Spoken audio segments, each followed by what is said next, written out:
Astaghfirullah. Nggak ada suara. Oh iya, salah tadi kan, kurang nancap ya kan. Jadi saya ulangi, ketika Nabi SAW kemudian melihat bahwa Mughith sangat mencintai Barirah, sementara Barirah tidak suka dengan Mughith, akhirnya kemudian Rasul meminta untuk kembali, tetapi Barirah menolak. Kemudian Nabi SAW ngomong sama Abbas ibn Abdul Muttalib, ya Abbas, ala ta'jab min hubbi Mughithin Bariratan wa min bughdi Barirata Mughithan. Wahai Abbas, tidakkah kau lihat bagaimana cintanya Mughith kepada Barirah dan bagaimana bencinya Barirah kepada Mughith? Dari sini Nabi SAW tidak ikut campur soal cinta dan benci, ya kan? Karena Rasul, agama Islam yang dibawa Rasul tidak pernah masuk dalam persoalan itu. Itu persoalan hati. Islam tidak masuk dalam persoalan hati. Makanya Nabi sendiri soal kecintaan tidak adil. Nabi sendiri soal kecintaan loh ya, perasaan ya, itu tidak adil. Karena Nabi SAW lebih mencintai Aisyah Ummul Mukminin dibandingkan istri lainnya. Makanya ketika istri-istri yang lainnya kemudian cemburu, kenapa Nabi SAW sangat mencintai Aisyah, tidak sebagaimana beratnya cinta Aisyah kepada mereka. Mereka mengutus Fatimah. Gara-garanya kalau Rasul digiliran Aisyah, banyak para sahabat yang ngasih hadiah. Tapi ketika kemudian digiliran istri-istri yang lain, tak ada pula hadiah masuk. Kenapa sahabat memilih memberi hadiah kepada Rasul di saat Rasul giliran Aisyah? Coba ikhwan, kalau kita tinggal bersama orang yang kita cintai, pasti hati kita senang. Tapi kalau kita tinggal dengan orang yang tidak kita cintai, biasa-biasa saja. Jadi sahabat tahu kalau Rasul di rumah Aisyah, wanita yang paling dicintainya, pasti Rasul senang. Dan mereka ingin memberikan hadiah di waktu Rasul sedang senang. Makanya Sa'ad bin Ubadah hampir setiap pekan ketika Rasulullah SAW di rumah Aisyah selalu ngasih hadiah terbaik. Itu pula yang membuat cemburu istri-istri yang lainnya. Makanya bergeraklah istri-istri yang lainnya, diutuslah siapa? Fatimah. Ngomonglah sama bapak, itu jangan gitu katanya. Bilanglah sama-sama sahabat-sahabat tuh, kalau ngirim hadiah janganlah di rumah Aisyah saja, di rumah kami pun kirim hadiah, gitu maksudnya. Kan itu. Akhirnya kemudian Fatimah ngomonglah sama Nabi. Kata Nabi SAW, ya Fatimah, apakah dirimu cinta bapakmu? Kata Fatimah, tentulah. Siapa yang tidak cinta seorang anak kepada ayahnya? Kata Nabi SAW, tapi ayahmu hanya cinta kepada Aisyah, maka cintai Aisyah sebagaimana aku cinta kepada dia. Kenapa Rasulullah SAW bicara seperti itu? Karena tidaklah ada satupun wahyu yang turun di rumah istri-istri Nabi kecuali di kamar Aisyah. Jadi wahyu itu turun kalau Rasul di rumah, itu biasanya ketika Rasul berada di giliran Aisyah. Makanya kamar Aisyah itu kamar wahyu, karena Jibril selalu turun di situ. Itu yang membuat Nabi SAW makin cinta dengan Aisyah, sampai Amr ibn As radhiyallahu an bertanya kepada Rasul, siapa orang yang paling anda cintai wahai Rasul? Dengan tegas Rasul mengatakan Aisyah. Kata Amr bin As setelah Aisyah, siapa? Rasul, itu kan perempuan, kalau laki-laki siapa? Maksud hatinya Amr ngomong begitu itu mungkin Rasul menunjuk dirinya, karena dia yang bertanya. Rupanya Rasul mengatakan abuha, bapaknya. Kata Amr bin As, setelah Abu Bakar siapa lagi? Umar. Setelah Umar siapa lagi? Utsman. Lah aku giliran keberapa Rasul? Ma'asyiral muslimin yang dimuliakan Allah Azza wa Jalla. Saya ulangi dari awal bahwa perasaan hati Islam tidak pernah menyentuh. Islam itu hanya menyentuh persoalan amal saja. Baik, kita akan masuk pada kisah-kisah cinta yang terlarang. Ma'asyiral muslimin yang dimuliakan Allah Azza wa Jalla, kata cinta ini adalah kata yang menyibukkan semua orang, mau mukminnya, mau kafirnya, mau tuanya, mau mudanya, mau laki-lakinya, mau perempuannya, semua disibukkan dengan kata cinta. Sebab tanpa cinta hidup tak berguna katanya. Tanpa cinta juga dunia tidak akan seimbang. Tapi cinta yang seperti apa kan begitu? Ma'asyiral muslimin yang dimuliakan, sebelum saya menceritakan tentang kisah cinta yang terlarang, terkadang menghantarkan kepada membunuh orang, terkadang menghantarkan kepada membunuh diri sendiri, terkadang membuat orang sakit parah, kita akan melihat satu kisah yang menarik sebelum masuk kepada kisah-kisah ini. Kisah Ashabul Ghar. Dahulu di zaman Bani Israel, Nabi SAW mengkisahkan tentang kisah Ashabul Ghar. Ghar itu artinya gua. Jadi ada 3 orang yang masuk gua karena safar, kemudian istirahat di gua. Rupanya pula dinding gua roboh batunya sehingga mereka tidak bisa keluar. Salah satu di antara 3 orang ini bertawasul. Apa tawasulnya? Dia mengatakan, Allahumma innaha kanat li bintu ammin ahbabtuha ka ashaddi ma yuhibbur rijal an-nisa fatalabtu minha fa'abat alayya hatta ataituha bi mi'ati dinarin. Kata dia, ya Allah, dulu ada seorang wanita, dia anak dari paman, sangat cantik, aku pun mencintainya. Sebagaimana laki-laki mencintai perempuan, seperti itulah sukanya aku dengan dia. Aku memintanya, meminangnya, dia tolak. Dia tidak suka dengan aku. Kemudian satu ketika dia dan keluarganya sedang kesulitan. Datang mereka kepadaku meminjam uang, dan aku pun pinjamkan uang sebanyak 100 dinar, 100 dinar, banyak 100 dinar. Tetapi dengan syarat dia harus berzinah dengan diriku. Falamma waqa'tu baina rijlaiha, dia menceritakan, akhirnya setelah dikasih uang 100 dinar itu, terpaksalah wanita ini melayani laki-laki ini sampai ketika sudah membuka aurat semuanya, tinggal berzina saja. Tiba-tiba perempuan ini mengatakan kepadaku, ya Abdullah, ittaqillah, bertakwa aku kepada Allah, wala taftah al-khatim illa bihaqqihi, janganlah kau membuka cincin kecuali dengan cara yang benar. Akhirnya dia pun gemetar ketakutan.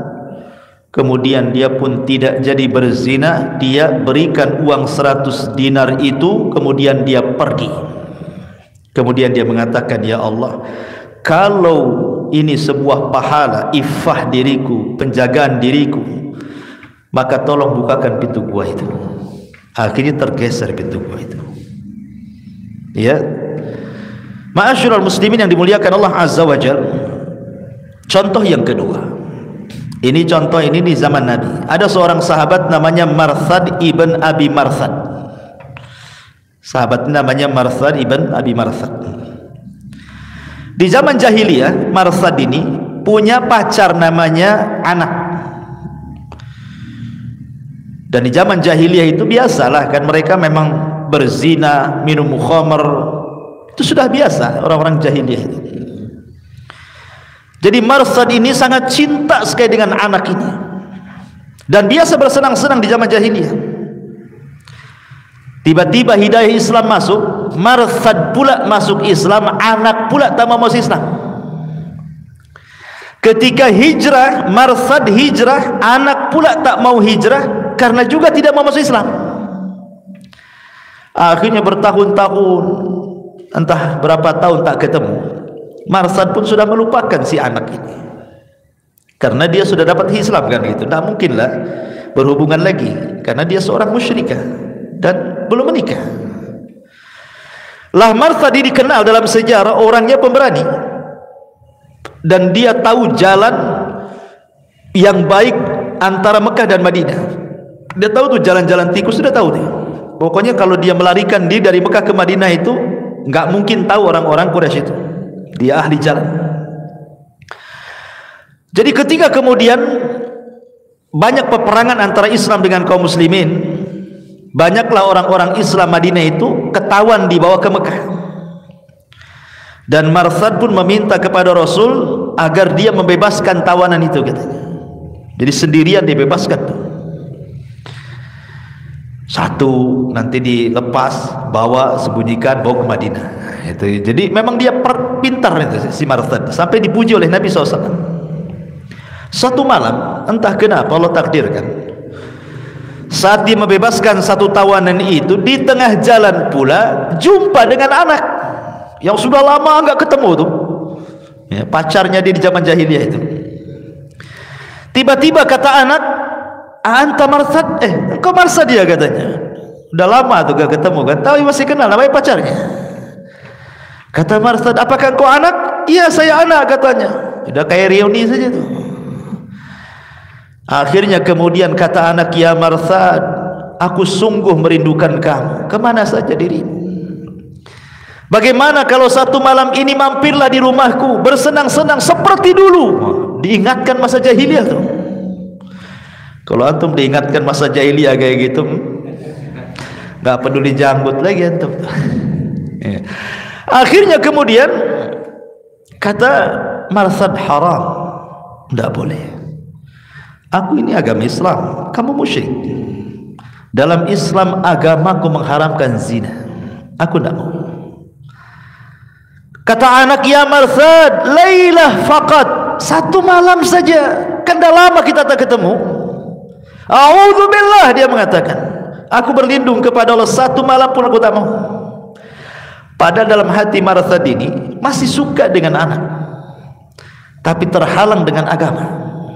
Itulah perlunya iman, ikhwan, ya. Karena syahwat ini menggoyang apa saja. Akhirnya kemudian si anak ini ngancam, "Kalau kau tak mau malam ini bersamaku, aku akan kasih tahu orang-orang Quraisy bahwa selama ini yang menculik tawanan-tawanan itu kamu, biar ditangkap dan dibunuh kamu." Diancam. Lihat, gara-gara cinta ditolak, ngancam dia. Akhirnya kemudian kata Marsad, "Silahkan, karena saya tidak mau berzina." Kemudian Marsad langsung lari membawa tawanannya. Kemudian si anak ini berteriak-teriak tuh dan mengatakan, para pembesar Quraisy, tahukah kamu siapa yang suka menculik-culik tawanan itu? Dia Marsad, orangnya ada di sini," katanya. Oh, datang pasukan Quraisy itu sama panahnya, sama tombaknya, dikejar. Tapi Marsad, saya katakan dari awal, orangnya cerdas, dia tahu jalan. Ya, jadi orang kafir Quraisy itu ngejar ke sana, dia ke sini pula kan itu. Akhirnya selamatlah dia sampai kota Madinah, melarikan tawanan. Akhirnya kemudian dia berjumpa dengan Nabi SAW, berceritalah dengan Nabi SAW tentang pertemuan dia dengan anak, karena dia bagaimanapun masih suka dengan si anak, apalagi si anak gitu ya, cinta dengan Marsad luar biasa. Dia cerita, "Ya Rasulullah, ketika aku membebaskan tawanan itu, aku berjumpa dengan pacarku lama di zaman jahiliyah, dan aku masih suka dengan dia. Bolehkah aku datang kepada pacarku dulu dan aku menikah dengan dia?" Nabi tidak menjawab malam itu.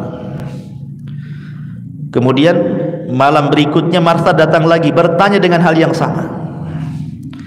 Baru Nabi menjawab dan mengatakan, maaf kemarin saya tidak jawab karena Jibril belum turun. Memberikan jawabannya. Malam ini Jibril turun memberikan jawabannya. Apa kata Nabi SAW? Ya Martha, qala Allah azza wa jal, az-zaniyatu az-zaniyatu la yankihu illa zaniyan. Afan, az-zani la yankihu illa zaniyatan aw musyrikatan, waz-zaniyatu la yankihuha illa zanin aw musyrikin wa harrama dzalika 'alal mu'minin. Turun ayat ini. Az-zani, laki-laki pezina, la yankihu illa zaniyatan, tidak boleh menikah kecuali dengan wanita pezina atau wanita musyrik. Dan wanita pezinah tidak boleh menikah kecuali dengan laki-laki pezinah atau musyrik, dan yang demikian itu diharamkan bagi orang-orang yang beriman. Gimana lagi?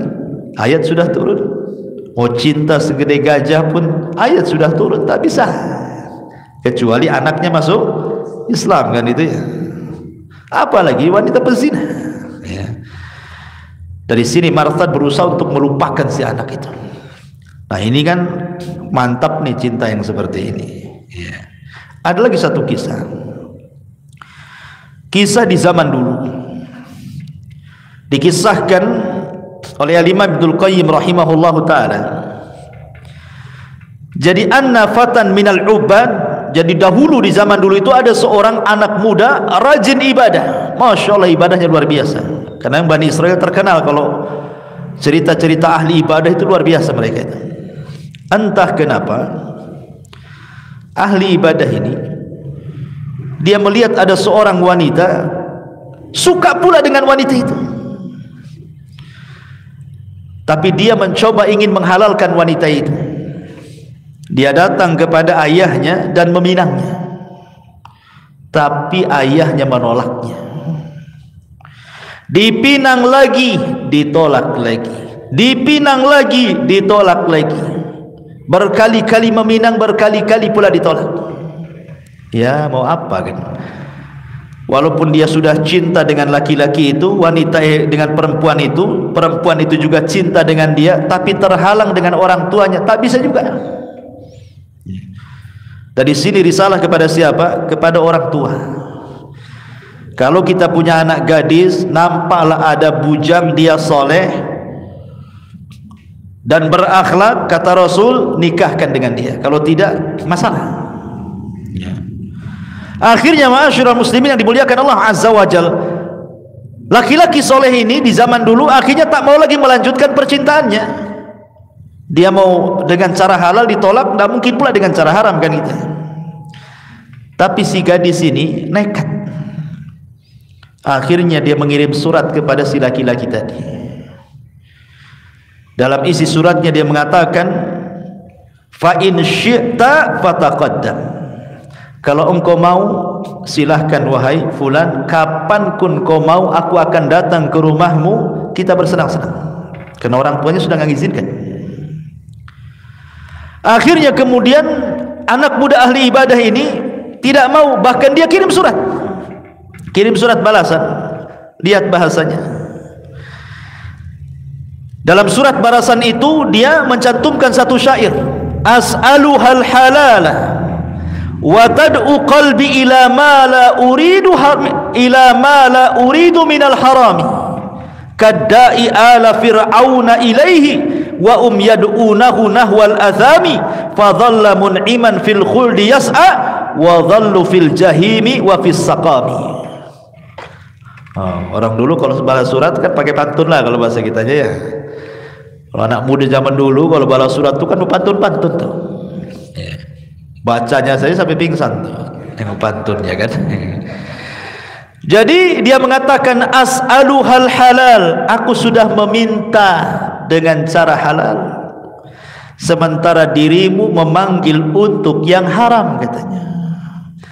Seperti seorang dai, maksudnya Nabi Musa di zaman Fir'aun, Dia mengajak kepada Allah, tapi mereka orang-orang Fir'aun itu mengajak kepada perbuatan dosa.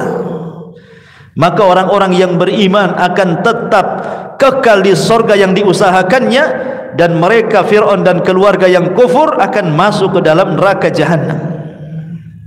Artinya apa? Aku lo ngajak baik-baik, kok pula tak ngajak baik-baik, malah ngajak haram-haram, gitu maksudnya. Ya. Ma'asyiral muslimin, harusnya gitu gentle seorang anak muda kan. Kalau suka dengan orang, jangan ditemui gadisnya, temui orang tuanya. Pak, saya suka dengan anak bapak, cemana? Gini tuh ya. Ya tak cemana-cemana sih. Nampaknya kau tak layak dengan anakku, itu masalahnya. Ma'asyiral muslimin yang dimuliakan Allah Azza wa Jalla, lihat. Bahkan juga ini terjadi juga di zaman salaf dulu. Kisahnya kurang lebih, cuman dia seorang pemuda yang soleh, muadzin, seorang muadzin. Kalau zaman dulu kan azan karena belum ada corong, naik ke atas. Entah kenapa ketika dia azan, nampak pula anak gadis di rumah orang. Setelah azan terpikir pula lah anak gadis itu. Coba bayangkan, setiap azan anak gadis itu keluar menatap dia, dia pun menatap dia. Ingat, awal cinta itu dari tatapan kan. Awal cinta dari tatapan. Setelah tatap, kemudian janji berjumpa. Setelah janji berjumpa, kemudian bicara. Setelah bicara, kemudian ya teruskan sendirilah, paham atau ya. Akhirnya anak muda ini muazzin lama lah tak azan ini, karena memikirkan si gadis itu. Memberanikan diri dia datang ke orang tua gadis itu, tapi nasibnya sama, ditolak juga. Tak mau, orang tuanya tak mau. Akhirnya si gadis ini kemudian meminta kepada anak muda itu, karena orang tuanya sudah tidak merestuinya, apalagi ya sudahlah, sekalian kita buat fahisyah, kita bersenang-senang saja katanya. Tapi anak muda ini bagaimanapun punya agama, dia masih takut. Dia kirim surat. Dalam suratnya dia cantumkan satu ayat, innama inni akhafu in asaitu rabbi adzaba yaumin azim. Itu isi suratnya. Allah berfirman, sesungguhnya aku takut, in asaitu rabbi, kalau aku bermaksiat kepada Rabbku, datang kepadaku satu hari azab yang pedih. Itu mantap anak muda gitu ya. Ini enggak dia pula yang mau mengajak-ngajak gitu. Harusnya seperti ini. Makanya kenapa Rasul menghadiahi anak-anak muda seperti ini apa? Sab'atun yudhilluhumullahu fi dhillihi yauma la dhilla illa dhilluh. 7 kelompok yang akan mendapatkan naungan di atas naungan arsy Allah pada hari kiamat. Rajulun dha'athu imra'atun dhata mansabin wa jamalin faqala inni akhafullah. Seorang laki-laki yang dipanggil oleh seorang wanita cantik, punya kedudukan, ngajak zina, tapi dia mengatakan aku takut kepada Allah Subhanahu wa taala. Persis seperti Yusuf ketika digoda oleh Julaiha, wanita cantik, tapi Yusuf mengatakan ma'adallah, aku berlindung kepada Allah. Sampai diancam, kalau kau tak mau kupenjarakan. As-sijnu ahabbu ilayya, penjara lebih baik bagiku daripada melayani kamu. Itu kan mantap ikhwannya ya. Ma'asyiral muslimin yang dimuliakan, jangan dibalik, melayanimu lebih baik dibandingkan penjara. Itu antum itu kan. Ma'asyiral muslimin yang dimuliakan Allah Azza, itu contoh-contoh cinta yang benar. Tapi di sana ada cinta ikhwan yang enggak benar. Terkadang cinta itu sampai membunuh dirinya, bahkan terkadang membunuh orang. Di zaman Abdullah ibn Abbas radhiyallahu anhu, ada anak muda menangis bersimpuh kepada Abdullah ibn Abbas radhiyallahu anhu. Kata Abdullah ibn Abbas, ada apa dengan kamu? Maka pemuda ini mengatakan, ya Ibn Abbas, aku suka dengan seorang wanita, khatabtuha, aku khitbah baik-baik dia, tapi dia menolak cintaku. Tiba-tiba datanglah anak muda yang lain melamar dia, diterima pula lamarannya. Sakit hatiku katanya. Faqataltu, aku bunuh wanita itu katanya. Daripada aku tak dapat, bagus dia pun tak dapat, gitu maksudnya. Sama-sama tak dapat.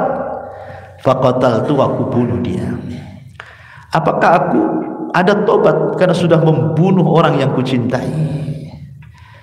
Maka Abdullah bin Abbas mengatakan, ahayyun walidaik, apakah masih hidup kedua orang tuamu? Dia mengatakan ya. Kemudian kata Abdullah bin Abbas, berbuat baiklah kepada kedua orang tuamu. Ada salah satu muridnya Ibnu Abbas bertanya, wahai guru, orang ini bertanya, saya sudah membunuh orang, jawabanmu masih hidup kedua orang tuamu. Gak nyambung jawabannya. Kata Abdullah ibn Abbas, saya jelaskan maksud saya.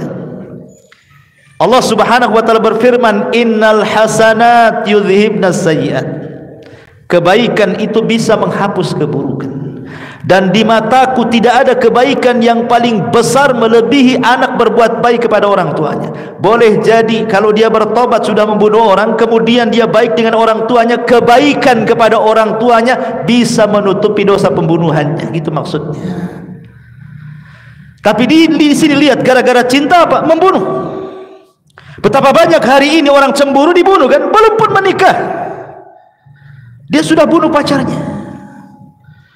Entah berbagai macam kasus, entah dia sudah berhubungan, akhirnya kemudian hamil, dimintai tanggung jawab, tak mau, dibunuh pula pacarnya.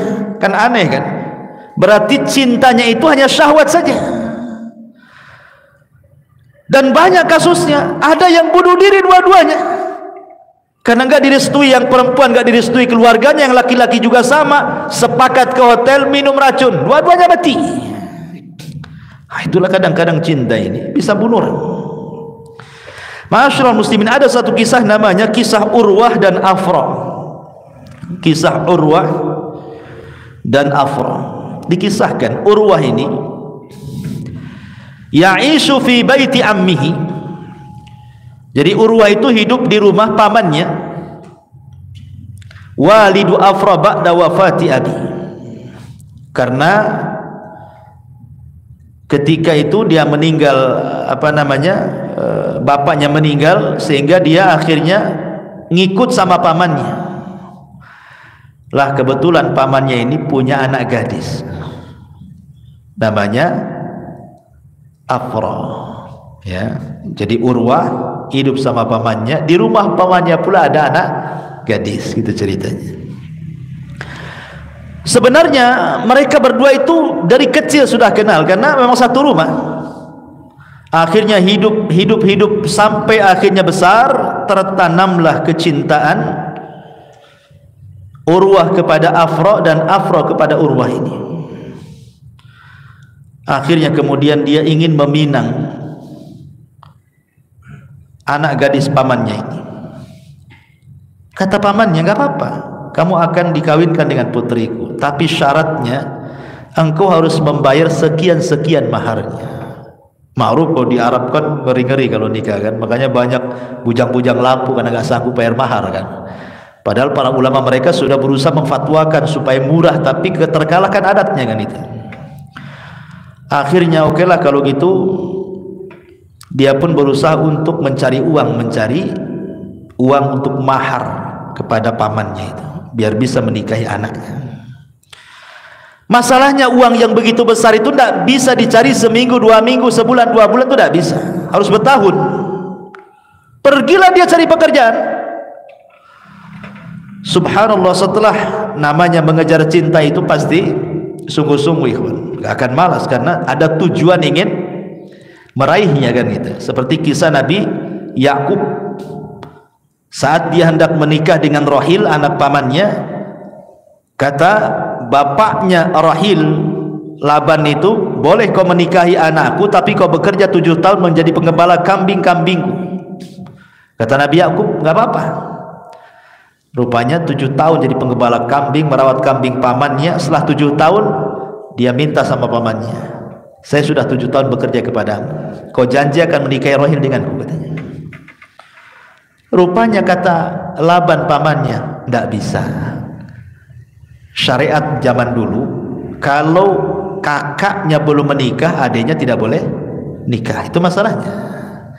Rupanya masih ada juga kan adat seperti ini kan. Ya. Ini kan syariat Bani Israel yang kayak gini-gini ini. Ya. Akhirnya lemes lah Yakub ini. Secara otomatis akhirnya apa? Yang harus dinikahi adalah kakak daripada Rahil. Siapa? Lia. Dia tidak suka dengan Lia. Dia sukanya dengan Rahil. Akhirnya dia harus menikah dengan Lia. Tapi karena masih cinta dengan Rahil, dia ngomong lagi sama Laban pamannya, saya harus menikahi Rahil karena itu wanita yang ku cintai. Kata pamannya, nggak apa-apa, tapi kau harus bekerja 7 tahun lagi gitu. 7 tahun lagi, bayangkan. Dan syariat dulu boleh berpoligami, menggabungkan 2 saudari, tapi syariat Islam kan tidak boleh. Kakak berani gabungkan dalam poligami itu kecuali meninggal salah satunya. Ya. Akhirnya karena cinta itu penuh dengan pengorbanan, ya kerja lagi 7 tahun. Bayangkan 14 tahun dia menanti menikah dengan Rahil. Tapi begitulah cinta dikejar. Lah anak muda ini sama ini kisahnya Urwah dengan Afra ini. Ma'asyiral muslimin yang dimuliakan Allah Subhanahu wa taala. Akhirnya dia pun bekerja lama. Sudah dapat uang, pulanglah dia ingin melamar anak putri pamannya. Tetapi kemudian dibohongi sama pamannya bahwa anaknya sudah meninggal. Apa enggak ngenes sih kawan? Bekerja bertahun-tahun cari uang untuk menikah, dihabarkan calonnya pula mati. Sedihlah. Akhirnya dia ngurung diri. Subhanallah, rupanya setelah beberapa waktu ketahuan bahwa si gadis itu tidak mati, tapi dijodohkan dengan seorang laki-laki bangsawan Bani Umayyah yang kaya dan berada di Syam. Dari situ dia kecewa berat. Ya gimana coba kan? Selama ini pamannya yang ngomong kau harus mencari uang sekian-sekian untuk jadi maharnya. Terpaksalah dia pergi dan mencari pekerjaan selama itu. Setelah datang dibohongi, anaknya sudah meninggal. Setelah beberapa waktu rupanya kawin sama orang. Apa enggak lebih sakit itu? Ya. Akhirnya dia pun karena cinta banget, dicarilah alamatnya si gadis itu. Di mana nih rumah suaminya itu? Karena cintanya dicari sampai ke Syam. Ini kan kejadiannya di Bani Umayyah ya kan. Ma'asyiral muslimin yang dimuliakan Allah Azza wa Jal, karena kerasnya dia mencari rumahnya, ketemu pula. Ini suami yang baru tidak tahu kalau itu bekas pacar lamanya. Tidak tahu. Ya dijamu biasa saja kan, karena kan Bu, kalau tahu itu bekas pacar lamanya kan tentu kita pun tidak mau cemburu lah ya kan gitu. Karena disangkanya itu juga pernah hidup di rumah pamannya, otomatis disangka saudaranya kan. Ya dijamu begitu saja. Akhirnya kemudian dia menatap gadis itu juga menatap dia. Benih-benih cinta itu masih ada, tapi terhalang karena dia sudah menikah. Akhirnya ma'asyiral muslimin yang dimuliakan Allah Azza wa Jal, dia pun karena melihat nampak bahagia dengan suaminya yang baru, maka pulanglah dia. Setelah pulang dia tidak pernah keluar dari rumahnya. Akhirnya sakit murung kurus, berakhir dengan kematiannya. Mati karena cinta. Lah ketika dia mati, ini yang perempuannya kedengaran, bagaimanapun masih ada cinta juga dia. Akhirnya dia lempar cincinnya, cincin si laki-laki suaminya ini, karena dia tertambat hatinya, dia merasa salah gitu kan. Kenapa dia meninggalkan orang yang mencintainya, kemudian dia mau dengan orang yang tidak dicintainya. Entah kenapa dia pun sakit, suaminya pun bingung kenapa dia sakit. Setelah ajal, dekat-dekat ajalnya, dia baru bercerita. Kemudian dia pun mati, kemudian dikuburkan di sampingnya. Lihat, gara-gara cinta orang bisa mati, kawan. Ya. Ma'asyiral muslimin yang dimuliakan Allah Azza wa Jalla. Kemudian juga ada kisah namanya Abdullah dengan Hindun. Abdullah dengan Hindun. Ini pun kisah-kisah yang dicantumkan dalam kisah-kisah Arab. Kisah-kisah ini diambil dari zaman-zaman Bani Umayyah, Bani Abbasiyah gitu kan. Ma'asyiral muslimin yang dimuliakan Allah Azza wa Jalla. Jadi kisahnya seperti ini. Suatu ketika Abdullah ini dia punya kambing banyak, penggembala. Zaman dulu kan kekayaan dilihat dari banyaknya ternak gitu ya. Jadi kambing-kambing dia itu diarahkan ke sumur untuk minum. Jadi ada semacam penangkaran air, tempat air di mana kambing-kambing minum di situ. Entah kenapa kemudian datanglah seorang perempuan namanya Hindun, bawa kambing-kambing juga. Jadi wanita pun biasa menggembala. Waktu saya dulu belajar di Yaman tuh banyak anak wanita-wanita Yaman yang baduy-baduy itu kuat-kuat. Anda gak kepikir dia gendong kambing sampai naik bukit. Wanita-wanita Yaman tuh, dia kambing dipikul gini sampai naik tuh. Kadang dari atas ke bawah, dari bawah ke atas. Anda bisa bayangkan mikul kambing, perempuan. Antum aja nggak yakin dari sini ke pasar jodoh situ. Oh, udah pinggang rontok semua kan ya. Pulang samburat kumat kan ya. Jadi rupanya ketika kambing-kambingnya si Hindun ini datang, kambing-kambingnya pula Abdullah lari ketakutan. Jadi kambingnya si Hindun yang minum di situ, kambing dia yang ketakutan. Marahlah si Abdullah sama si Hindun ini. Gara-gara kambingnya terusir, si Hindun pula dimari malah ketawa, malah menggoda. Karena hari-hari ketemu jatuh cinta pula akhirnya. Subhanallah, gara-gara kambing tuh jatuh cinta. Jadi penyebab jatuh cintanya gara-gara kambing. Ma'asyiral muslimin yang dimuliakan Allah Azza wa Jalla, akhirnya Abdul ini ingin menghalalkan si Hindun ini. Dia ingin menghalalkan. Dia datang ke kabilahnya, melamar baik-baik gitu kan. Tetapi ditolak juga sama keluarganya, tidak menerima ya. Entah kenapa pokoknya nggak menerima. Tiba-tiba kemudian ma'asyiral muslimin yang dimuliakan Allah Subhanahu wa taala, tapi dengan upaya kerasnya Abdullah ini, lama-lama akhirnya orang tuanya menerima juga. Menikahlah Abdullah dengan Hindun ini. Subhanallah, kehidupannya luar biasa. Namanya menikah dengan yang dicintainya beda dengan menikah orang yang tidak dicintainya. Walaupun dalam Islam, antum harus saya luruskan pemahaman. Al-Quran tidak mensyaratkan menikah itu harus cinta,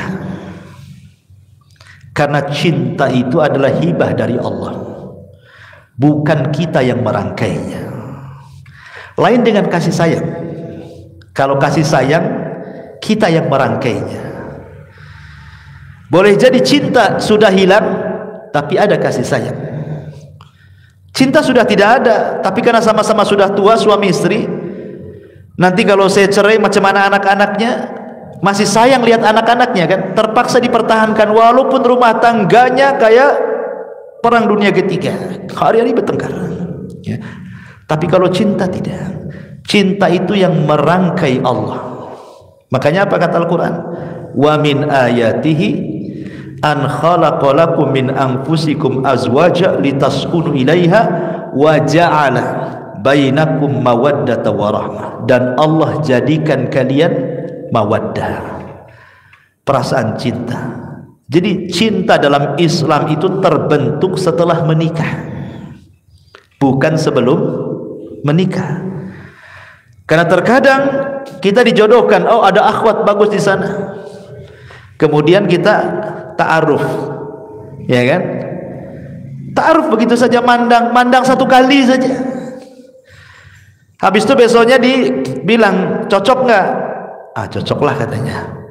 Padahal belum ada cinta kan, hanya mungkin lihat parasnya cantik gitu saja, belum ada perasaan apa-apa. Karena ngebet ingin kawin aja sebenarnya kan. Tetapi lihat, setelah kemudian betul-betul ta'aruf sampai kemudian khitbah sampai menikah, Allah jadikan perasaan cinta di antara keduanya kan. Karena cinta itu bukan buatan kita. Cinta itu buatan Allah.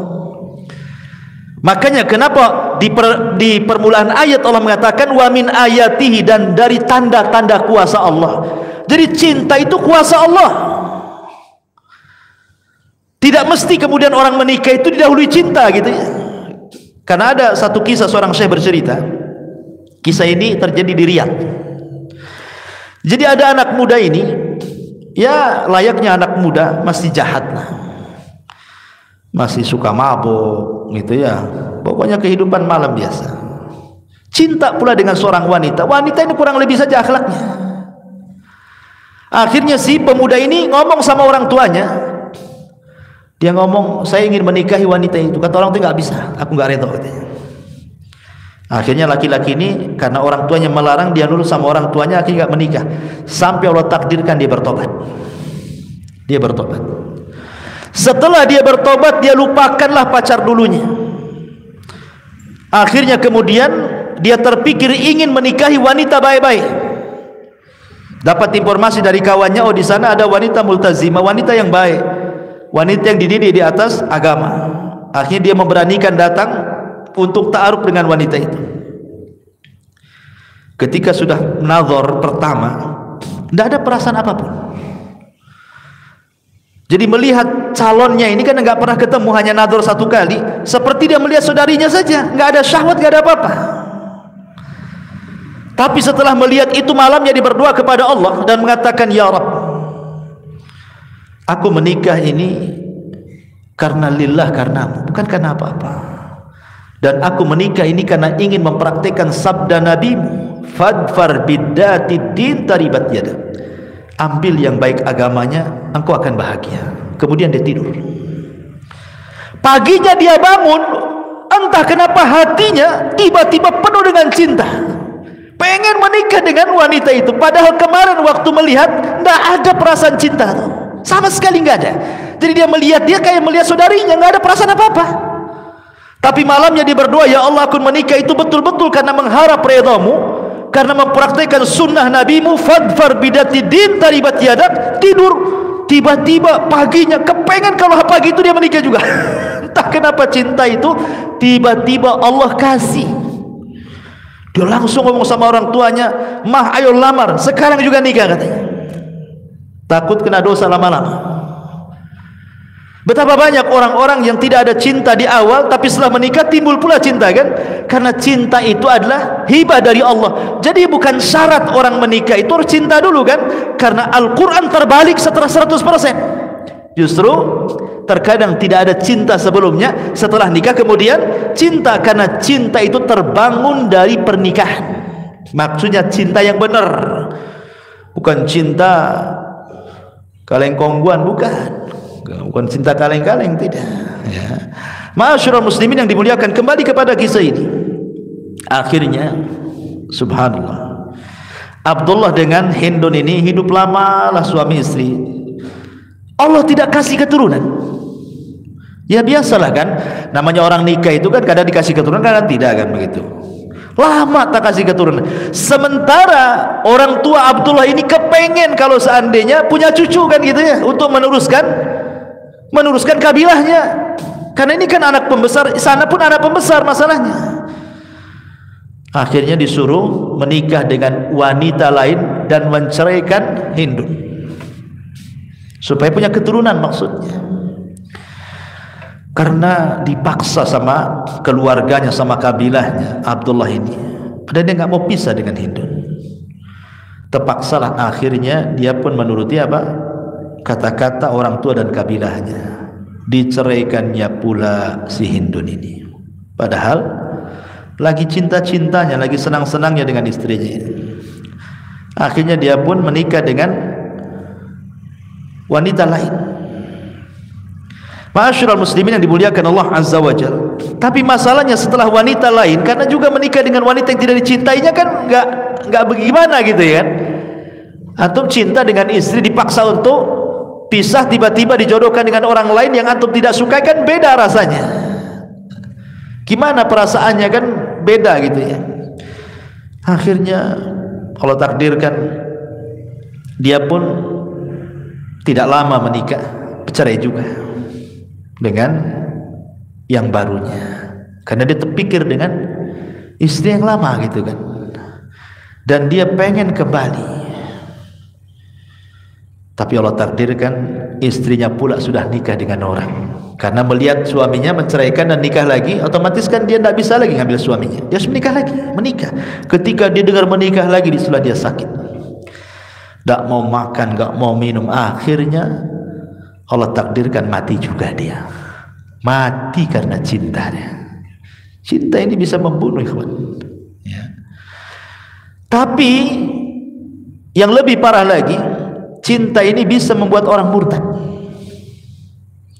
Sebagaimana pernah saya ceritakan kisah seorang anak muda yang mengkisahkan ini, seorang ulama namanya Abu Abdillah Al-Laghawi. Jadi Abu Abdillah Al-Laghawi ini menceritakan tentang kisah anak muda. Anak muda ini orang soleh. Tiba-tiba kemudian anak muda soleh ini berjalan di sebuah jalan melewati sebuah gereja. Rupanya di gereja itu ada seorang wanita biarawati, cantik parasnya. Karena hari-hari lewat depan gereja, akhirnya pandang-pandangan, tertanam kesukaan, mulai mendekat, terjadilah pembicaraan, kemudian jadilah cinta terlarang. Bagaimanapun dia muslim, satunya Nasrani, ya kan? Ma'asyiral muslimin yang dimuliakan Allah Azza wa Jalla. Karena masalahnya bukan tidak boleh laki-laki muslim menikahi wanita Nasrani, tidak bisa. Tapi masalahnya ini wanita ini kan biarawati, kan nggak nikah. Kecuali dia keluar dari petugas gereja dulu, baru nikah kan itu. Dia masih biarawati di situ. Akhirnya karena terhalang dengan perkara-perkara sehingga dia tidak bisa menikah. Lama-lama kemudian dia sakit, tak mau makan, tak mau minum, akhirnya kurus. Abu Abdillah Al-Laghawi menceritakan ini. Datanglah kepada anak muda itu, maksudnya dikasih semangat. Ya, ndak usahlah mikirin dia. Wanita muslimah masih banyak, ngapain pula mikir dia gitu, maksudnya kan Nasrani gitu kan. Tapi subhanallah, memang cinta membutakan orang, ikhwan. Apa kata laki-laki anak muda ini? Ya imam, karena dia gurunya. Kalau Allah subhanahu wa ta'ala misahkan aku dengan dia di dunia, katanya, janganlah Allah pisahkan aku dengan dia di akhirat, katanya. Itu bahasanya. Kalau Allah sudah pisahkan aku dengan dia di dunia, tak bisa berjumpa, tak bisa menikah, jangan pula Allah pisahkan aku dengan dia di akhirat. Ini Abu Abdillah Al-Laghawi nggak paham bahasa seperti itu, dalam kali itu bahasanya. Kata Abu Abdillah ini, maksudmu apa? Ya. Maka anak muda ini mengatakan, ushiduka anni kafartu bid-dini wa amantu bidiniha. Saksikan wahai imam, aku kufur dengan agamaku, aku keluar dari Islam, dan aku beriman dengan agama wanita itu, aku masuk Nasrani, katanya. Dia pikir kalau sama-sama Nasrani di akhirat ketemu gitu, maksudnya kan, entah di neraka atau apa kan bertemunya kan. Dia pikir begitu. Marah Abu Abdillah ini, wahai hak celaka engkau, katanya. Tetapi Allah takdirkan usianya tak lama, laki-laki ini mati su'ul khotimah. Tapi Abu Abdillah ini berusaha menutupi kasusnya nih. Diceritakan sama orang. Setelah 1 tahun berlalu nih, rupanya si biarawati itu nasibnya sama. Ketika dia mendengar pacarnya meninggal, akhirnya dia pun sakit kurus, tak mau makan, tak mau minum, akhirnya sakaratul maut juga. Abu Abdillah Al-Laghawi ini datang pula ke wanita itu, menziarahi, mau ngasih semangat hidup maksudnya. Rupanya kata wanita itu sama pula ngomong kayak anak muda tadi, ya imam, kau sudah tahu masalahku dengan laki-laki itu, dan aku tidak mau berpisah dengan dia, katanya. Kalau Allah pisahkan aku di dunia, jangan Allah pisahkan aku di akhirat dengan dia. Kata imam, maksudmu apa? Amantu bidinihi wa kafartu bidini, katanya. Aku beriman dengan agama dia dan aku keluar dari Nasrani, katanya. Coba kan, terbalik-balik kan. Yang satu masuk Nasrani, yang satu pula masuk Islam. Apa enggak silang begini, ikhwan? Ya kan? Lihat bagaimana Allah pisahkan kedua-duanya. Di dunia sudah tak ketemu, di akhirat pula tak ketemu. Macam mana di akhirat akan ketemu? Satu masuk Nasrani, satu masuk Islam. Ya tak ketemu. Ya. Ma'asyiral muslimin yang dimuliakan, inilah kadang-kadang cinta ini bisa membuat orang murtad. Karena cinta ini melemahkan badan. Kadang-kadang gara-gara cinta itu sholat pun jadi lemas kan gitu. Pikir dia saja. Orang cinta, kalau cinta buta itu yang dipandang itu hanya si dia. Lihat tiang listrik nampak dia, kan itu ya. Pohon pisang nampak dia. Perempuan lewat tingginya sama, kok dia, padahal bukan. Dari belakang nampak dia rupanya nenek-nenek. Biasa orang cinta. Seperti kisahnya siapa? Laila Majnun. Ya, Laila Majnun. Si Majnun ini kenapa disebut Majnun? Namanya bukan Majnun. Ada yang mengatakan namanya asyik. Ya. Jadi dia karena ditolak cintanya oleh keluarga, kurang lebih gara-gara ditolak cintain. Makanya inilah bahayanya orang tua kalau tak paham perasaan anaknya. Banyak orang tua itu maksud dia mencarikan yang terbaik untuk dia kan. Seperti di zaman para sahabat yang diceritakan Abdullah bin Abbas radhiyallahu anhuma. Jadi ada seorang sahabat punya anak gadis.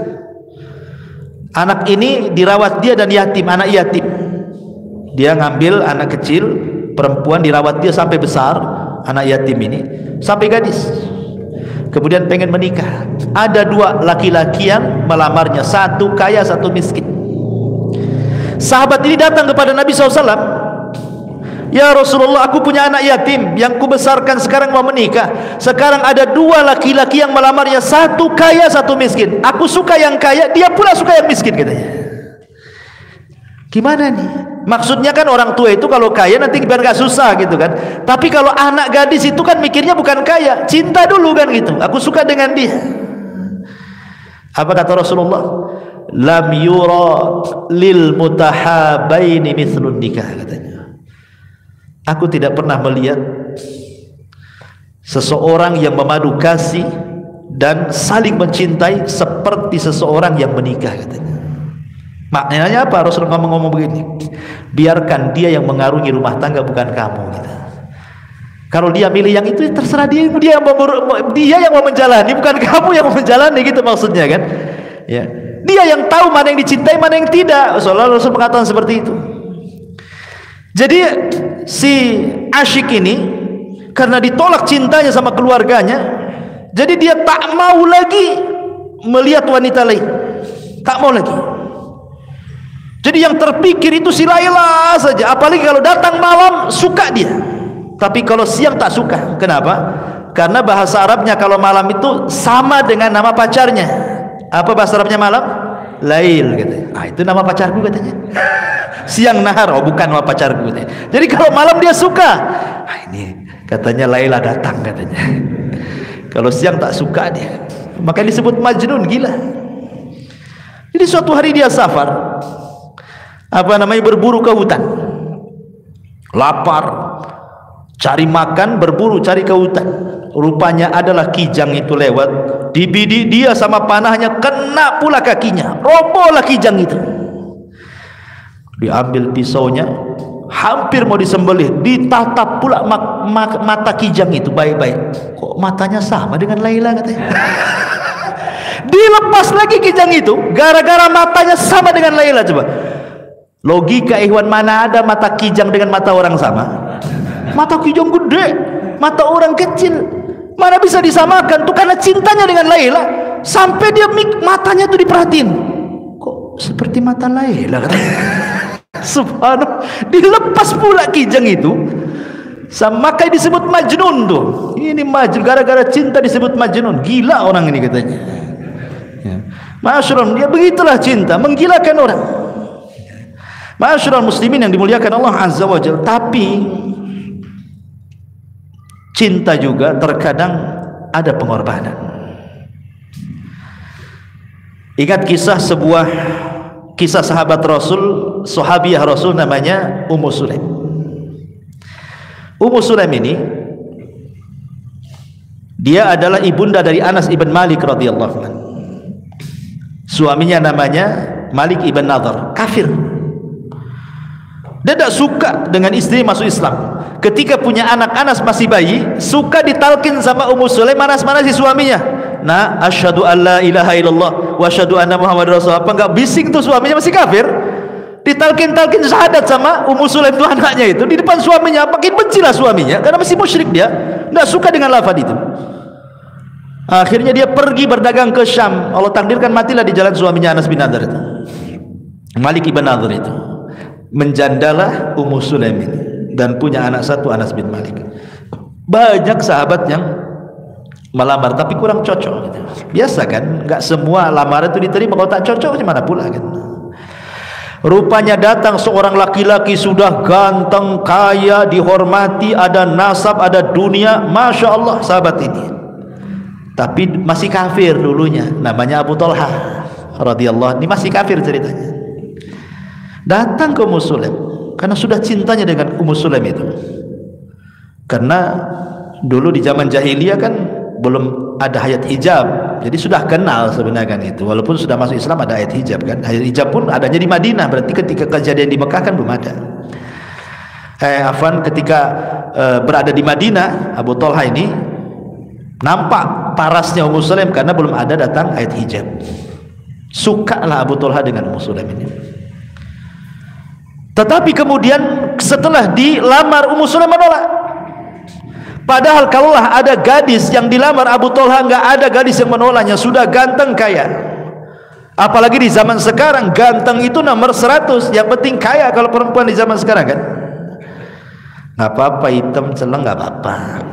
Yang penting nampak mobilnya, nampak rumahnya, enggak apa-apa. Itu perempuan zaman sekarang kan. Walaupun di hadapan yang ganteng, kalau utang banyak ngapain cinta bosial katanya. Gak mau itu. Tapi jelek kaya banyak uang langsung bagaikan kereta ditunggu orang semua. Jadi akhirnya kemudian kata Ummu Sulaim, ya Abu Talha, saya yakin masyarakat Arab wanita-wanita kalau kau lamar gak ada yang menolak. Masalahnya bukan aku tak mau menerima lamaran. Innaka mru'um kafir wa ana muslim. Engkau kafir, aku muslimah. Engkau penyembah berhala, aku penyembah Allah. Enggak nyambung katanya. Ditolak cintanya, ditolak lamarannya. Tapi karena cinta memang perlu pengorbanan, ikhwan. Akhirnya dikorbankanlah agamanya Abu Talha. Padahal mengorbankan agama itu berat kan gitu ya. Orang harus murtad itu kan berat itu sebenarnya. Karena merubah keyakinan itu beda dengan merubah yang lain. Tapi karena cinta, Abu Talha ini dikorbankan agamanya. Dia datang kepada Ummu Sulaim, asyhadu an la ilaha illallah wa asyhadu anna Muhammadar Rasulullah, jadikan syahadatku sebagai maharmu katanya. Akhirnya kemudian menikahlah Ummu Sulaim dengan Abu Talha dengan mahar syahadatain. Dari situ Anas bin Malik mengatakan, demi Allah tidak ada mahar semulia ibuku, bangga dia. Yang lain maharnya seperangkat alat sholat, ya kan? Kadang-kadang sajadahnya aja, gak lengkap kan itu ya. Tapi ibuku, kata Anas, maharnya adalah Islam. Luar biasa. Harusnya begitu gitu. Kalau orang suka dengan orang itu berkorban tapi positif, ya. Masyarul muslimin, tetapi tidak ada kisah yang menarik dari semua kisah yang anda baca soal pengorbanan dalam cinta itu, ikhwan, melebihi kisah putri Nabi namanya Zainab bintu Rasulullah sallallahu alaihi wasallam yang menikah dengan Abul As ibn Rabi. Kita tutup kajian kita dengan kisah Zainab dan juga Abul As. Gini ceritanya. Zainab ketika menikah dengan Abul As ini, ikhwan, kan masih kafir dua-duanya karena Islam belum datang. Tetapi Zainab ini sangat cinta dan sayang dengan Abul As, sebagaimana Abul As juga sayang dan cinta dengan Zainab. Ketika Abul As ini berdagang ke Syam, rupanya Rasul diangkat jadi nabi. Jadi Abul As tidak tahu suaminya Zainab ini. Ketika Rasul mendakwahkan dakwah Islam ke keluarganya, semua masuk Islam. Khadijah, anak-anaknya, anak angkatnya, Ali, Zaid, semua masuk Islam. Datanglah Zaid Abul As ibn Rabi dari Syam, tidak tahu kalau istrinya sudah masuk Islam. dan dia pun tidak tahu kalau Rasul diangkat jadi Nabi. Ketika sampai di rumah itu dikasih tahu baik-baik sama Zainab, wahai suamiku, sesungguhnya ayahku telah diangkat menjadi Nabi dan Rasul.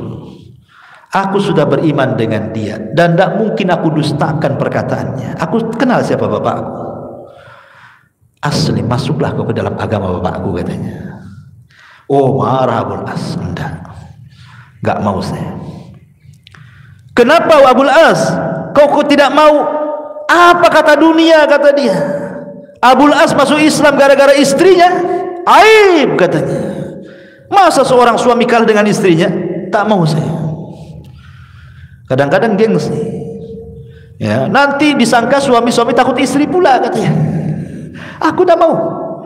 Ini ujian pertama yang dialami oleh Zainab. Tak mau Abul As masuk Islam.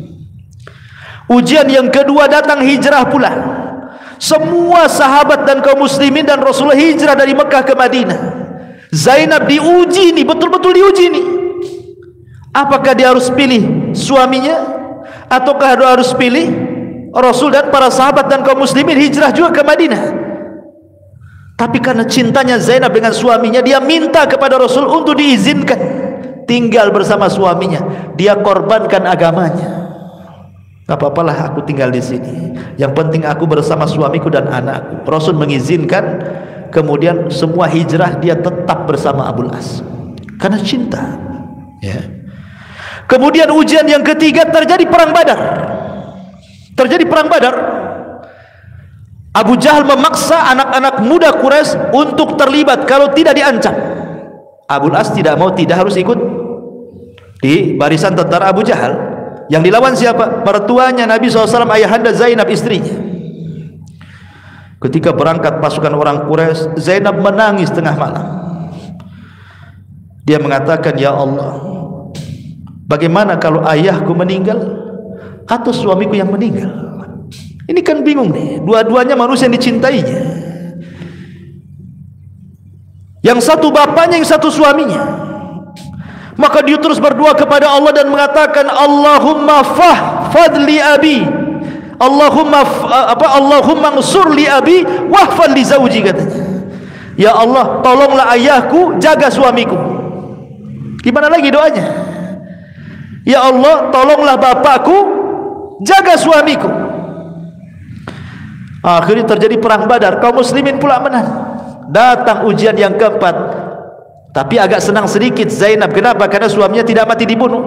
Masalahnya suaminya jadi tawanan ayahnya. Ingat, kalau jadi tawanan bisa saja hukumannya dibunuh, ya kan? Tapi ketika itu adalah kebijakan dari Rasul karena ada ide dari Abu Bakar, walaupun ketika itu Umar tidak setuju, dan ketika itu kebenaran ada di Umar. Turun surah Al-Anfal. Tapi karena di awal-awal Abu Bakar memberikan ide bagaimana kalau seandainya dibuat tiga tahap. Ada yang ditebus kalau dia punya uang.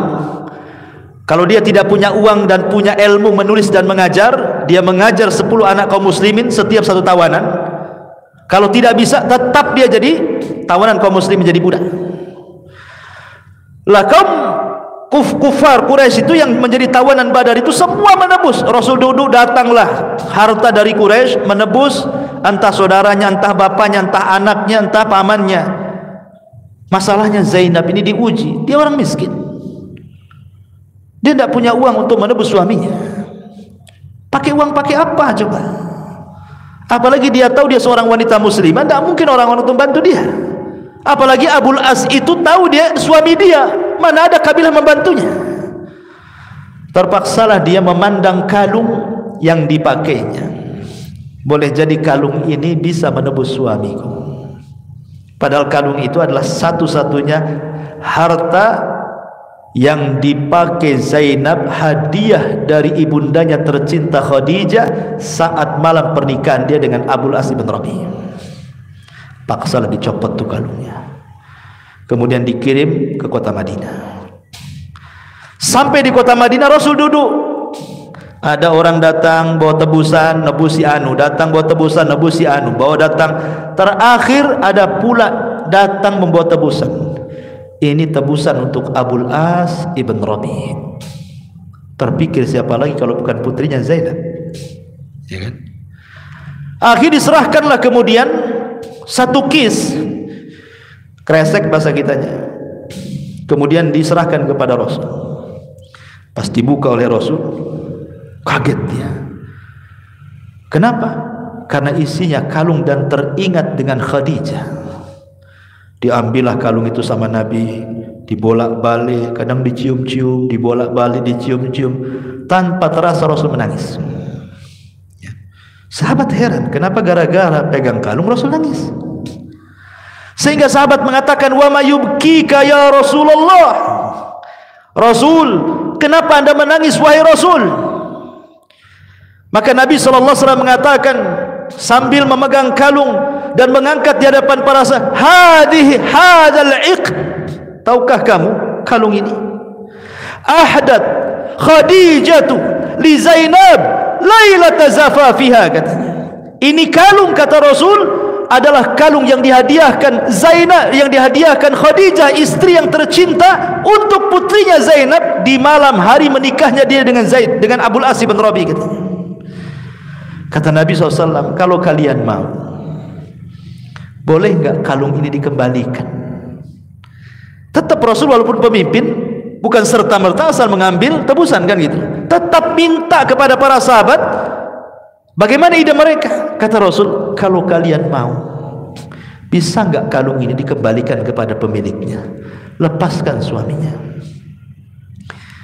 Kemudian para sahabat mengatakan, terserah Anda wahai Rasul. Maka Rasul mengatakan kepada utusan dia, kembalikan kalung ini kepada Zainab. Qullah, katakan kepadanya, inna abaki yaqulu laki la tusarrifil aqd li Abil As ibn Rabi'. Rasul ngomong sama utusan itu, nanti kalau sampainya kau di Mekah, bilang sama putriku Zainab, bapakmu ngomong, jangan menebus suamimu dengan kalung itu, karena itu kalung adalah peninggalan ibundanya. Sebab kalau jadi barang tebusan bisa saja beralih ke tangan sahabat, kan? Ya, karena namanya dibagi-bagi, nggak tahu kalung ini milik siapa nantinya, kan? Dan itu tidak mau, dan ini menunjukkan kecintaan Rasul kepada Khadijah, ikhwan. Akhirnya kemudian Rasul mengatakan kepada Abul As, aku bebaskan kau karena kesepakatan para sahabat.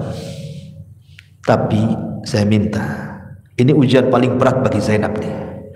Sesampainya kau di Mekah, semalam telah turun ayat kepadaku, tidak boleh laki-laki musyrik menikah dengan wanita muslimah. Sepulangnya dari Mekah, hantar Zainab ke Madinah. Gimana coba? Zainab itu cinta dengan Abul As sampai rela mengeluarkan kalungnya. Tiba-tiba bapaknya nyuruh untuk pisah, bukan karena tidak suka, tapi ini aturan agama. Allah sudah turunkan wahyu, tidak boleh laki-laki musyrik menikah dengan wanita muslimah, atau sebaliknya. Kalau ahli kitab masih adalah perempuannya dari mereka boleh, laki-lakinya dari kita, kan begitu. Kalau musyrik tak boleh. Mau dua-duanya dari mereka, dua-duanya saat perempuan dari mereka, laki-laki dari mereka, sama aja, tidak boleh. Ini ujian berat. Akhirnya disampaikanlah oleh Abul As bin Rabi' kepada Zainab ini. Menangis Zainab, tak mau pisah.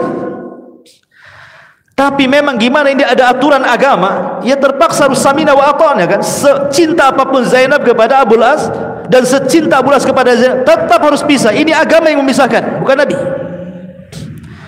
Akhirnya terpaksalah Abul As mengantarkan Zainab. Masalahnya dihantarkan siang-siang bolong pula. Ketahuan sama pembesar-pembesar Quraisy, dihadang di jalan. Zainab lagi hamil, ketakutan, keguguranlah bayinya. Bayangkan, keguguran bayinya. Akhirnya dihantar balik lagi ke Mekah. Kemudian orang-orang Quraisy mengatakan, kata Abu Jahal, Abul As, kenapa kau tidak hantar dia malam-malam sehingga mata kami tidak melihat? Kenapa kau hantar siang-siang, katanya? Kalau kau mau hantar malam-malam, katanya. Akhirnya kemudian malam-malam setelah agak sembuh karena keguguran, kan itu, akhirnya malam-malam dihantar dan berhasil selamat sampai kota Madinah. Sahabat tahu Zainab sudah tidak mungkin berjumpa dengan Abul As, satu muslimah satu kafir. Banyaklah para sahabat ini ujian lagi bagi Zainab. Datang kepada Rasul melamar Zainab. Yang melamar ini sudah jelas-jelas sahabat-sahabat mulia, enggak mungkinlah sahabat-sahabat biasa kan begitu ya. Tentu as-sabiqunal awwalun, anak Nabi, enggak sembarang lah. Sekarang aja anak sultan enggak sembarang yang melamar, apalagi anak Nabi. Sebanyak sahabat ingin jadi besan Nabi, karena kalau sudah berkerabat dengan Nabi tidak akan terputus sampai kiamat. Ini ujian Zainab, tapi semua ditolak dia. Kenapa? 20 tahun dia menunggu suaminya, menunggu hidayah menyapa suaminya, menunggu hidayah suaminya muslim, ditunggunya terus. Mudah-mudahan suami saya masuk Islam, mudah-mudahan suami saya masuk Islam. Terus itu Zainab. Akhirnya Allah takdirkan keinginan terpenuhi ketika Abul As membawa dagangan orang-orang Mekah ke Syam. Kita tahu bahwa perjalanan Mekah ke Syam itu mau tidak mau harus rute Madinah, karena cuma satu rutenya. Kepulangan dia dari Syam ketangkap pula oleh para sahabat, menjadi tawanan kedua kalinya. Hartanya dirampas lagi. Ini harta orang masalahnya. Maka Abul As malam-malam dia kabur. Tapi kalau kabur ke Mekah dia takut dia akan dikejar oleh sahabat, bisa dibunuh. Terpaksa dia lari kemana? Ke rumah Zainab. Malam-malam lari ke rumah Zainab, sampai kemudian bersembunyi di rumah Zainab sampai waktu fajar. Ketika Rasul sedang sholat fajar, Zainab berteriak-teriak, "Aku sudah melindungi Abul As, aku sudah melindungi Abil As," katanya. Rasul lagi sholat tuh. Selepas salam, "Assalamualaikum warahmatullahi wabarakatuh," kata Rasul, langsung menghadap para sahabatnya, "Apa kalian dengar apa yang dikatakan putriku Zainab?" katanya. Sahabat mengatakan, "Ya wahai Rasul." Apa yang dikatakannya? "Dia telah melindungi Abil As." Apa kata Rasul? "Lindungi orang yang dilindungi putriku," kata Rasul. Akhirnya kemudian Abul As pun tidak diapa-apain. Kemudian Rasul datang kepada Abul As dan mengatakan, "Kau boleh pulang, bawa barang-barang, jangan pernah ketangkap lagi," katanya. Tapi Zainab ngomong lain pula, "Wahai Abul As, suamiku, masuklah kau ke Islam." Jadi Zainab masih terus ngajak dia masuk Islam kan? "Masuklah kau ke Islam." Kata Abul As, "Tidak, aku tidak mau." Akhirnya pulang dia. Setelah kemudian melihat akhlak Rasul, akhlak para sahabat, terpikirlah apalagi barang-barang orang sudah dikembalikan, dia pun pulang ke Mekah bawa barangnya lagi. Sampai di Mekah dia kembalikan barang-barang itu kepada orang-orang yang punya. Kemudian dia mengatakan, "Adakah harta kalian yang kurang dari tanganku?" Mereka mengatakan, "Tidak, semuanya bahkan bertambah." Kata Abul As, "Asyhadu an la ilaha illallah wa asyhadu anna Muhammadar Rasulullah." Aku masuk agama Muhammad. Habis itu dia pergi dari Mekah ke Madinah. Ngomong baik-baik sama Rasul-Rasul. "Aku bersaksi kepadamu, asyhadu an la ilaha illallah wa asyhadu anna Muhammadar Rasulullah." Kata Abul As, "Rasul, masih bisa aku bersama Zainab," katanya. Saking cintanya, masih bisa aku bersama Zainab, katanya. Maka Rasul mengambil tangannya, "Ayo kita pergi."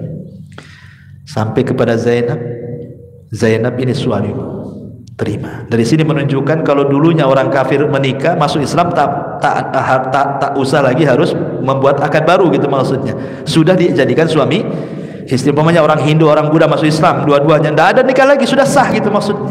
Pernikahan dia di zaman dulu, apabila masuk Islam tidak ada pernikahan baru, karena Abul As dengan Zainab itu dulu musyrik, ya kan? Setelah Islam datang, kemudian dua-duanya masuk Islam, oleh Rasul dikembalikan lagi kan, tanpa pernikahan baru. Ini faedah fikihnya di sini. Tapi subhanallah, karena Zainab pernah keguguran, akhirnya sering sakit-sakit. Tidak lama dia hidup bersama Abul As, padahal sudah bahagia suaminya masuk Islam. Berakhir dengan kematiannya. Rasul pun sedih. Kemudian Abul As pun sama. Orang yang dicintainya meninggal dunia, macam mana cara memikirkannya? Akhir terpikir sakit, ujung-ujungnya meninggal dunia juga.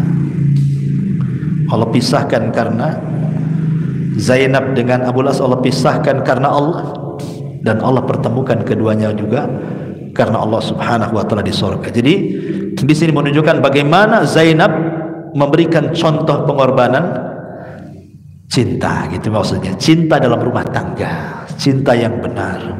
Masih mengharapkan baiknya. Di zaman sekarang kan, sampai waktu beberapa minggu yang lalu saya dapat WA pertanyaan itu. Ada 3 ummahat itu nanya saya, bukan orang Batam, orang luar. Cuman karena WA ini agak malas pula jawabnya ini. Kadang-kadang ya dia tanyanya beberapa kalimat, saya harus menjawab berlembar-lembar pula. Gitu. Kecuali jawabannya iya atau tidak kan enak gitu. Ini minta dalil, minta pendapat, minta ini, kadang-kadang repot pula kan. Makanya kadang-kadang saya nggak jawab pakai tulisan, saya pakai noise aja ngomong. Dan itu kadang-kadang malas pakai tulisan gitu. Kadang-kadang nggak dijawab sama sekali karena juga lupa banyaknya soalan gitu kan. Atau kalau pas ingat kita kumpulkan, kita jawab di ATKJ kadang-kadang. Intinya bahwa rata-rata kasusnya suaminya jahat, suaminya peminum, suaminya masih suka begadang malam-malam, apa yang dilakukan, kadang selingkuh, macam-macam lah kasusnya itu. Ya. Maka kalau Allah uji seperti itu, lihatlah kondisi Zainab. Lebih parah mana pemabuk dengan kafir?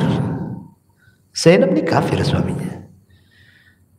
Belum tentu orang mabuk kafir kecuali menghalalkan khamr. Seperti mengatakan, mau minum antum? Kata antum, oh dah, anda gak minum khamr. Tapi kalau antum mau minum silahkan saja, boleh-boleh saja. Kafir itu, walaupun dia gak minum. Kenapa? Karena membolehkan. Gak boleh membolehkan yang diharamkan. Bahasanya jangan begitu. Maaf saya tak minum dan khamr itu diharamkan. Harusnya kau jangan minum. Itu bahasa yang benar. Ini enggak. Saya sih nggak minum, tapi kalau kau minum nggak apa-apa katanya. Itu sama menghalalkan yang haram kan, itu ya nggak boleh tuh. Ya, walaupun kita tidak minum, kalau menghalalkan yang diharamkan atau mengharamkan yang halalkan, bisa kufur Anda.